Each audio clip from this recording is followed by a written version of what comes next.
भाई पहली बार हैदराबाद मुक्ति दिन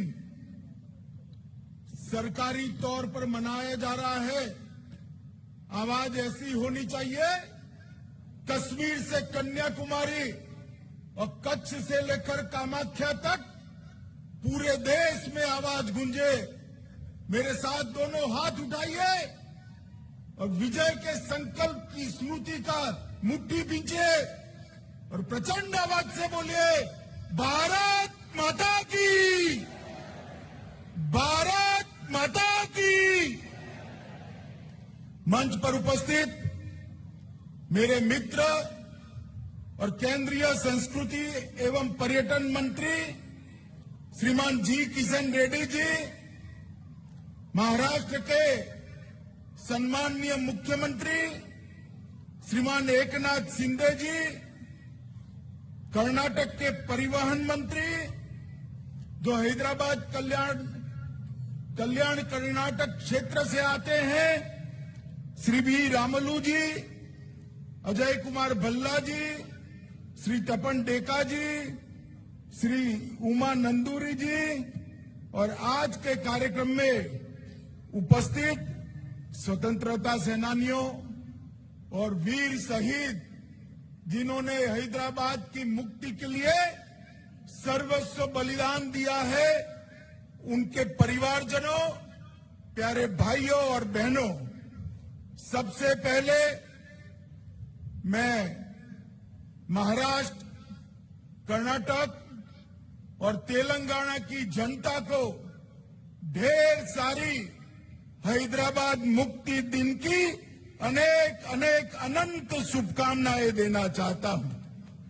मित्रों, आज ही के दिन 1948 में पूरा तेलंगाना, मराठावाड़ा जो महाराष्ट्र का हिस्सा है और कर्नाटक का हैदराबाद कर्नाटक आज ही के दिन स्वतंत्र हुआ था। मैं सबसे पहले ये मुक्त हवा में जो आज भारत का ये ऐतिहासिक और बड़ा हिस्सा सांस ले रहा है, इसके लिए हमारे लौह पुरुष सरदार पटेल को अनेक अनेक प्रणाम कर कर श्रद्धांजलि देना चाहता हूं, क्योंकि सरदार पटेल न होते तो शायद अनेक साल और लग जाते हैदराबाद को मुक्ति दिलाने के।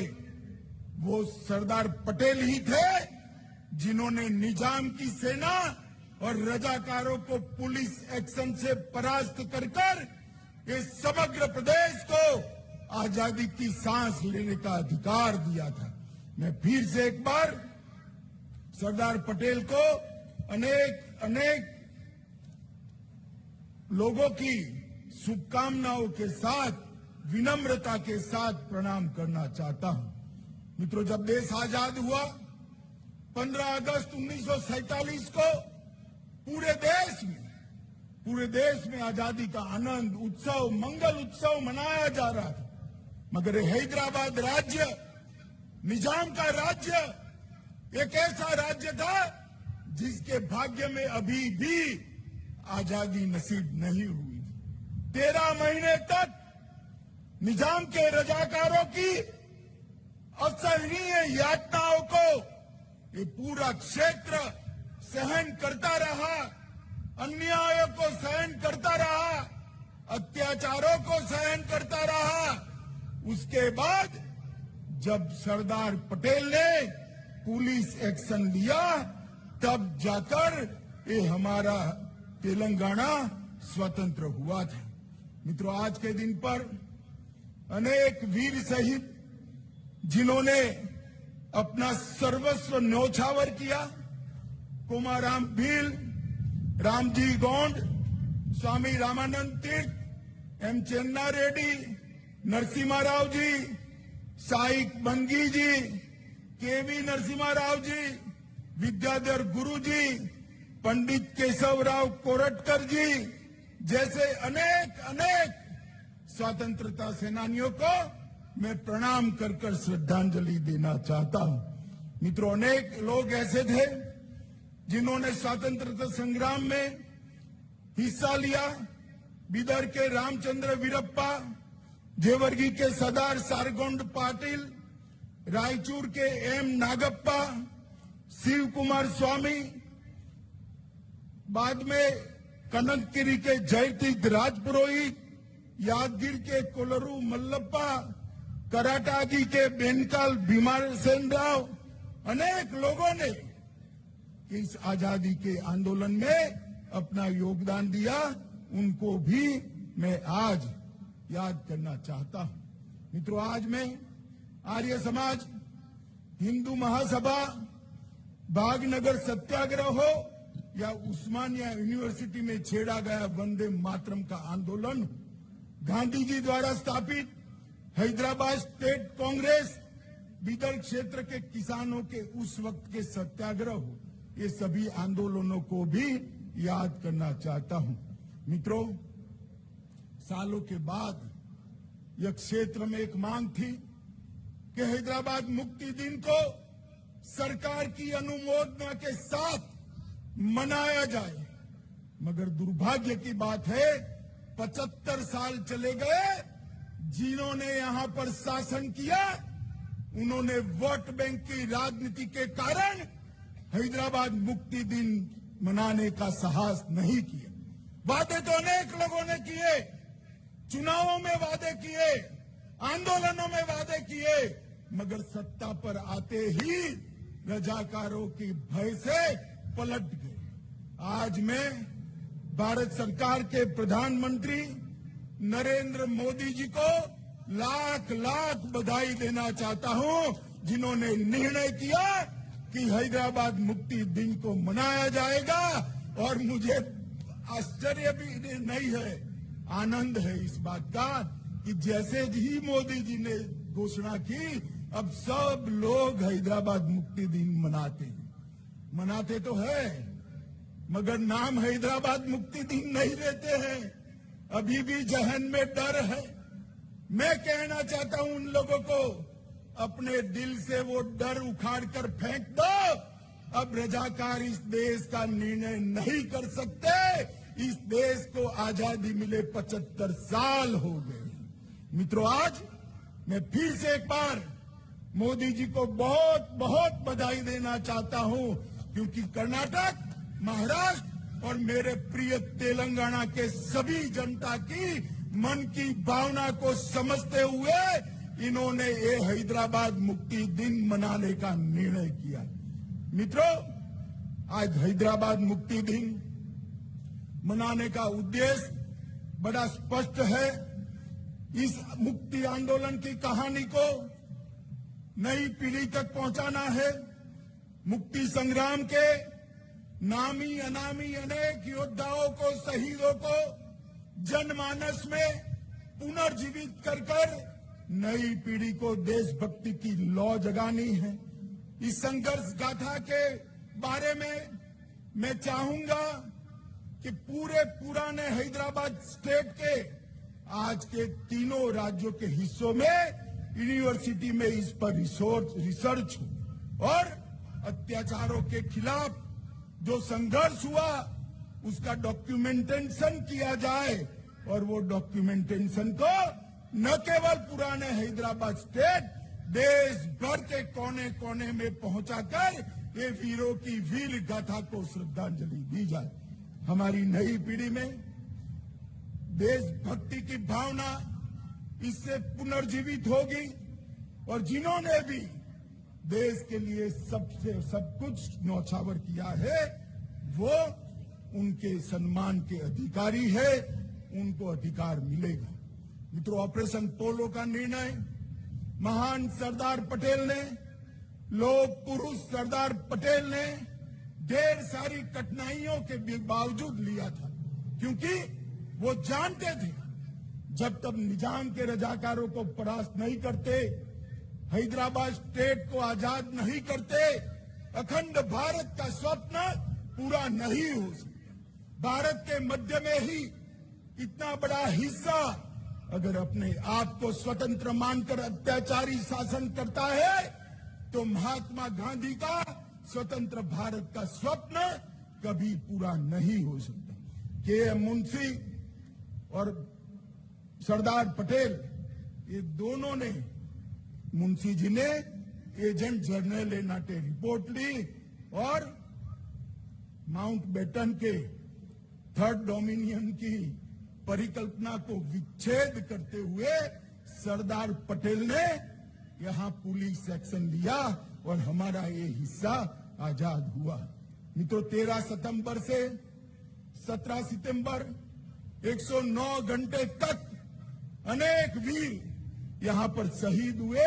मैं अभी अभी उन वीरों के शहीद स्मारक को श्रद्धांजलि देकर यहां आया हूं। मित्रों, रजाकारों ने अपना डर खड़ा करने के लिए ढेर सारे नए नए कानून लगाए, चाहे विधायी का अधिकार हो, निजाम की निजी संपत्ति को निजी घोषित करना हो, सार्वजनिक कार्यक्रमों पर पाबंदी लगानी हो, हिंदुओं को मपूसा और गैर मपूसा के जमीन के अधिकार के कानून से अन्याय करना हो, महान तेलुगु, कन्नड़ और मराठी भाषा पर आक्रमण कर उर्दू माध्यम में ही शिक्षा होना ये आदेश करना हो, उद्योगों का निजीकरण करना हो, सरकारी भर्ती में अन्यायी भर्ती करनी हो या सांस्कृतिक आक्रमण करना हो, हर तरह से ये तीनों राज्यों की जनता को कुचलने का एक निकृष्ट प्रयास निजाम और उनके रजाकारों ने किया था, जिनके खिलाफ हमारे लोगों ने आंदोलन किया था और अंततोगत्वा हम विजयी हुए। मित्रों, कई सारे लोगों ने इसके लिए अपनी जान गंवाई। मैं 2-3 घटनाएं जरूर बताना चाहता हूं। परभणी जिले का गूड़ा गांव, जहां एक कुएं में गांव के 300 लोगों को डालकर कुएं को मिट्टी के तेल से आग लगाकर सभी लोगों को जिंदा जला दिया गया था। इसके साथ बीदर जिले के घोटा गांव में जिस तरह महिलाओं को अपमानित किया गया, आज भी हम नहीं भूल सकते। और मैं अभी तेलंगाना में मेरा बूथ प्रवास था, तब गुंडरामपल्ली गया था, वहां पर भी नृशंस हत्याकांड हुआ था। नरसिम्हा राव जी ने उसको दक्षिण के जलियांवाला बाग के नाम से स्वीकृति देने का काम किया था। ये सारे हत्याकांडों के खिलाफ, अन्यायी शासन के खिलाफ हिंदू महासभा, आर्य सभा और हिंदू जागृति समिति ने केशवराव कोरटकर और वामनराव नाइक जैसे महानुभावों ने महान लोकमान्य तिलक से प्रेरणा लेकर ये आजादी का आंदोलन चालू किया था।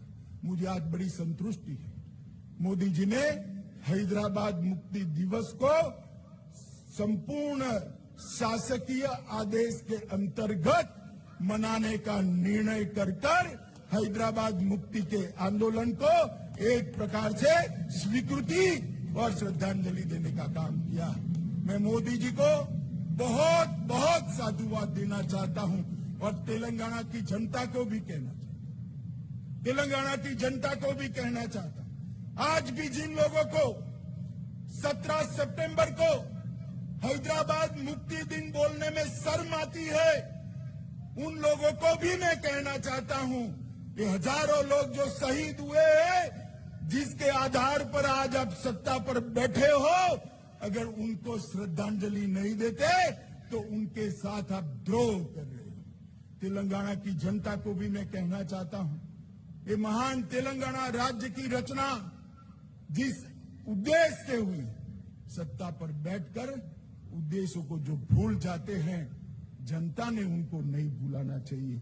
मुझे विश्वास है मित्रों कि ये जो आज मोदी जी ने परंपरा शुरू की है हैदराबाद मुक्ति दिन मनाने की, ये इससे भी ज्यादा जोर शोर के साथ अनेक सालों तक मनाया जाएगा और हैदराबाद को स्वतंत्र करने वाले सभी स्वतंत्र सेनानियों के शहीदों के सम्मान में यशोगान हर साल गाए जाएंगे। मैं फिर से एक बार पुराने हैदराबाद राज्य के आज के तीनों राज्य कर्नाटक, महाराष्ट्र और ये तेलंगाना के पूरा राज्य के सभी नागरिकों को हैदराबाद मुक्ति दिन की बहुत बहुत बधाई देना चाहता हूं और इनको विश्वास दिलाना चाहता हूं। जिस तरह से मोदी जी ने पूरे देश को सुरक्षित किया है, मोदी जी जिस तरह से देश को समृद्ध करने के रास्ते पर आगे चल पड़े हैं, मोदी जी जिस तरह से भारतीय और भारतीयता को उच्चतम शिखर पर बिठाने के लिए आगे बढ़ रहे हैं, मोदी जी जिस प्रकार से हमारे सभी शहीदों को श्रद्धांजलि देने के लिए आजादी का अमृत महोत्सव मनाए, वो उपक्रम निश्चित रूप से चालू रहेगा और हैदराबाद मुक्ति दिन का मनाना भी निश्चित रूप से चालू रहेगा। कोई मनाए न मनाए, भारत सरकार खुली छाती के साथ, हिम्मत के साथ हैदराबाद मुक्ति दिन मनाएगी। यही बात कहकर मैं मेरी वाणी को विराम देता हूं। फिर से एक बार सभी नागरिकों को तेलंगाना, कर्नाटक और महाराष्ट्र के सभी नागरिकों को अनेक अनेक अनंत शुभकामनाएं देकर मेरी बात समाप्त करता हूं। वंदे मातरम। बहुत बहुत आभार माननीय गृह और सहकारिता मंत्री भारत सरकार श्री अमित शाह जी का। देव्य सज्जनों, गुजरात में जन्मे सरदार वल्लभ भाई पटेल को श्रेय जाता है।